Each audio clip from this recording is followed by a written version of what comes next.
Welcome back to week 6, and in video 5 we are going to talk about weather fronts. So the first question is, what are weather fronts? Well, a weather front is a boundary between two air masses. So like I said in the last video, these air masses can move from place to place.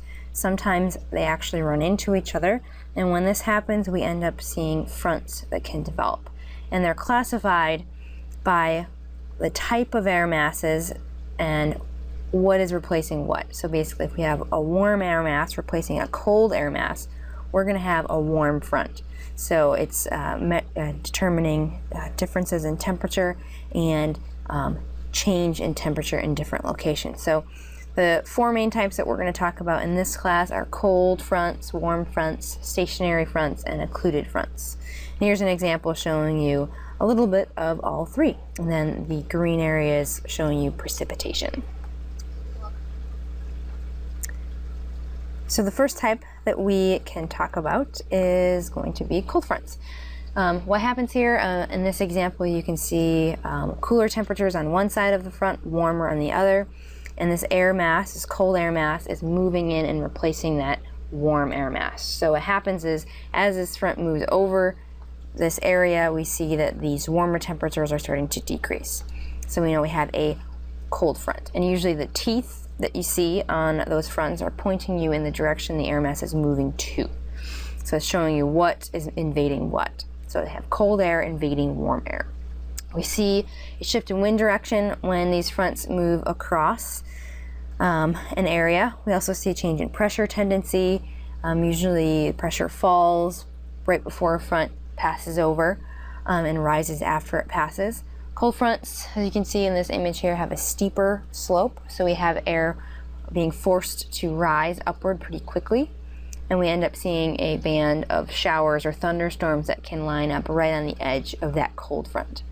And the next type are warm fronts, and these are red lines with curved half circles as their symbol.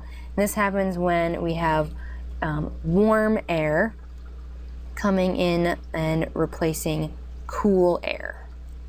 So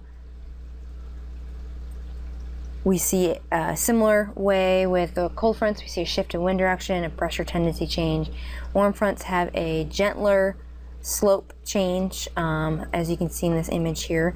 So we end up with more spread out, gradual rise of air.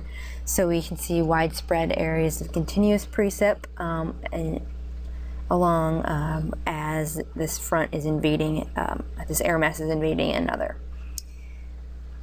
The next type that we have are stationary fronts and occluded fronts, are the 2 types we'll talk about next.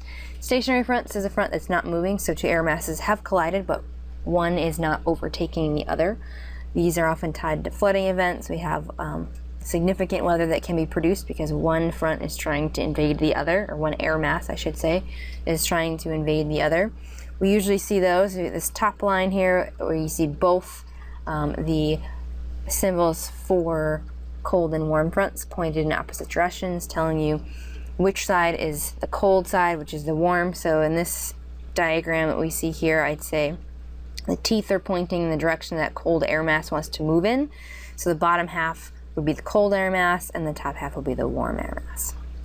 Occluded fronts are where we have 2 fronts that collide, or one overtakes another, and we end up combining these 2 fronts. So we have, in general, cold air or cold fronts move faster than warm fronts. And sometimes in these low pressure systems, we see that cold air mass catching up to the warm air mass. So we see these overlap that can happen and develop an occluded front that ends up having cold air here meeting up with the cold air on this side of your warm front, and then the warm air would be down below here. So these are represented by a solid purple line where we have both the warm and the cold symbols, so both the half circle and the triangle pointing in the direction that the air mass is moving in. So this is called occluded. And here we've got a weather map showing you what all of this stuff can look like. So it's pretty complex. We see high pressure systems, we see areas of rain and snow, we can see areas that may have severe thunderstorms. Here we have a cold front that looks like it is stationary in some locations. We see a warm front here, cold front here. And on this weather map, I don't see any occluded at this point, but the next few days it might end up developing. So those are different weather fronts.